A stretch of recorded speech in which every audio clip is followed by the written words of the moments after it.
भाजपच्या महाविजय 2024च्या कार्यक्रमासाठी गोव्याचे मुख्यमंत्री डॉक्टर प्रमोद सावंत रत्नागिरी दौऱ्यावर। गोव्याचे मुख्यमंत्री डॉक्टर प्रमोद सावंत यांचं रत्नागिरीत आगमन झालंय।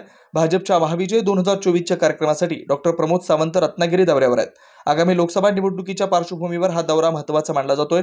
पक्ष जोडणी करण्यासाठी कार्यकर्त्यांना संबोधित करण्यासाठी डॉक्टर प्रमोद सावंत रत्नागिरीत दाखल झालेत।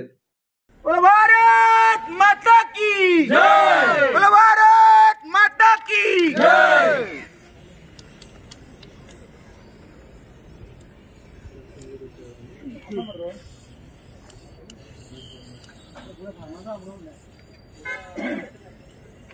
हाँ बेटा, हाँ बेटा, हाँ बेटा, हेलो, हेलो, हेलो, हेलो।